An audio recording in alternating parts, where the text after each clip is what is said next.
Fala, meus amigos, minhas amigas ligadas aqui no Dois Toques, a casa do futebol, pra gente falar de campeonato brasileiro. Olha, parece que ninguém tá afim de ganhar, né? Porque o Palmeiras, que tropeço do Palmeiras em casa contra o Vitória, lutando pra não cair. E o Palmeiras, pelo terceiro jogo seguido, decepciona o seu torcedor, dessa vez dentro do Allianz Parque. E o Flamengo, hein? Ah, mas é um clássico, tá, beleza, mas como jogou mal o time do Flamengo, que primeiro tempo horroroso do Flamengo. E aí fica a questão, né?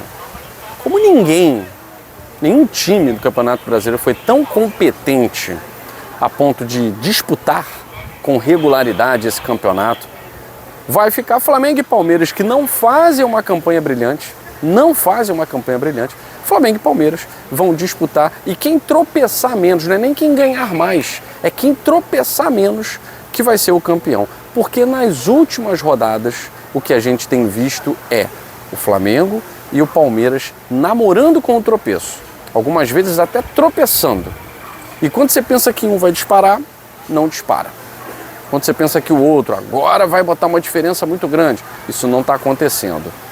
Então o Flamengo já tropeçou no Fortaleza, por exemplo, perdendo o jogo para o Fortaleza. O Palmeiras perdendo o jogo para o Santos. Então tanto o Flamengo quanto o Palmeiras já perderam pontos nesse campeonato para equipes da parte de baixo da tabela. E quando eu falo perder pontos, é perder jogo mesmo, né? O Flamengo também perdeu para o Santos. Vale lembrar na Vila Belmiro com aquele gol do Neymar. O Palmeiras agora perdendo pontos em casa para o Vitória.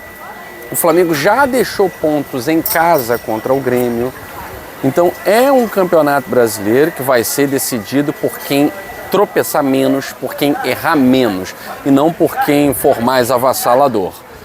Ontem no Fla-Flu, vou falar primeiro aqui do jogo do Flamengo, Flamengo irreconhecível, completamente irreconhecível. Não é possível que pela ausência de Arrascaeta, o time simplesmente não consiga apresentar absolutamente nada. Não é possível. Não é possível que pela ausência do Pedro, o Flamengo seja uma negação, uma nulidade completa ofensivamente. Não é possível. Eu estou falando do líder do Campeonato Brasileiro. Eu estou falando do possível campeão da Libertadores da América, de um finalista. Ontem o jogo contra o Fluminense, o primeiro tempo do Flamengo, foi um show de horrores. O Felipe Luiz realmente deve ter pensado, cara, é oficial, né? O Fluminense só serve para atrapalhar a minha vida. Ano passado foi assim, né? Estabelecendo a primeira derrota do Felipe Luiz à frente do comando do Flamengo. Esse ano, uma derrota, não vou dizer inesperada, mas por tudo que o Flamengo vinha fazendo e o Fluminense não vinha fazendo. O Fluminense, por mais que no Maracanã estivesse vencendo seus jogos como mandante, né, pela diferença mínima, no jogo contra o Vasco, o Fluminense apresentou um futebol muito abaixo. O Fluminense fez um bom jogo contra o Cruzeiro, mas é uma equipe que também oscila tecnicamente. Ontem o Fluminense parecia o líder do Campeonato Brasileiro. Tamanha a ofensividade, a qualidade nos arranques de ataque, a qualidade na defesa. O Thiago Silva realmente é um pilar dessa defesa do Fluminense. E ontem foi o jogo dos erros também, né? Porque o Flamengo, no primeiro gol, bagunçado, o Fluminense trocou passes, o Acosta fez um belíssimo gol, já poderia ter saído na frente o Fluminense. E aí o Flamengo erra de uma forma. O Rossi, que é um goleiro bom, eu não acho que é um super goleiro, é um goleiro bom, mas a confiança lá em cima às vezes gera o que aconteceu, né? Recebe a bola, que bolinha péssima também, né?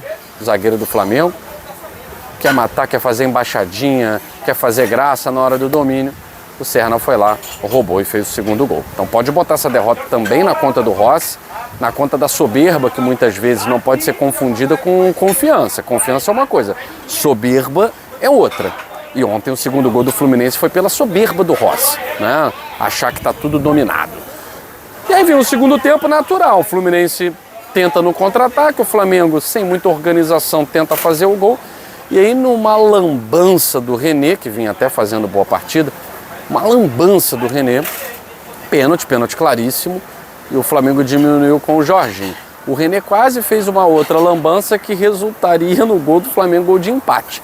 E aí tem um lance polêmico, né? Os torcedores do Flamengo reclamaram muito, os jogadores reclamaram, que foi o chute do Thiago Silva na perna do Bruno Henrique. E aí vai uma crítica, mas uma constatação também, tá? Olha, se fosse qualquer outro jogador, talvez o árbitro olhasse, o VAR chamasse e tal, para analisar. A questão é que o Bruno Henrique, ele não só esteve envolvido nessa questão de fraude, manipulação esportiva, absolvido pelo STJD, então a gente está falando não é de um jogador culpado, a gente está falando de alguém que cometeu um ilícito, mas foi absolvido. A questão é que o Bruno Henrique também gosta de fraudar jogadas em campo. Então o árbitro olha para ele, já está queimado pelo que aconteceu. O STJD já chancelou o Bruno Henrique como um protegido. Ninguém viu o Bruno Henrique como um absolvido, como um inocente.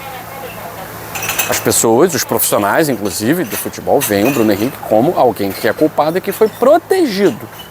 Um amigo meu que é árbitro, ele falou para mim, cara, tem jogador que é queimado, né? Tem jogador que é queimado. E aí, a questão é, como é que o árbitro entende esse jogador? O Hulk, por exemplo, é um jogador queimado com a arbitragem. O Bruno Henrique é um jogador queimado com a arbitragem. É como se ele sempre quisesse induzir o árbitro a alguma coisa que não é real, né? E aí o árbitro simplesmente não marcou o pênalti, porque há o choque faltoso? Depende de vários fatores. Mas ali o árbitro não achou. O Thiago Silva tem um peso, que é um jogador que não faz faltas assim desse nível, e o Bruno Henrique também tem um peso negativo, né? Bom, tirando isso, o jogo do Palmeiras empata com vitória. Esse jogo do Palmeiras foi até anterior, né? E a torcida do Flamengo fez muita festa, que agora é só ganhar do Fluminense, disparar e praticamente levantar a taça. Palmeiras jogou mal, como jogou contra o Mirassol. Teve um pênalti favorável ao Palmeiras, concordo. Acho que a bola bate no braço do jogador do Vitória, a arbitragem não marcou. Aí, gente, é a qualidade da arbitragem brasileira, que realmente é muito abaixo da crítica. É baixo nível mesmo. O torcedor do Palmeiras acho que tem que ficar muito mais na bronca com a falta de qualidade do Palmeiras nesses 3 jogos do que com a arbitragem, tá? Me desculpa. 3 jogos, 1 ponto, 9 pontos disputados, 1 conquistado, aí não dá para jogar só a culpa na arbitragem. Tem muitos problemas ali. E eu, sinceramente, não acho que o Palmeiras vá conquistar o título brasileiro. A diferença é de 2 pontos, mas não vejo clima no Palmeiras, não vejo. Acho que os adversários entenderam como joga o Palmeiras. O Palmeiras joga desse jeito aí. Enfim, quem for menos medíocre nesse final, leva a taça. Fico por aqui, beijo grande, até a próxima no 2 Toques da Casa do Futebol.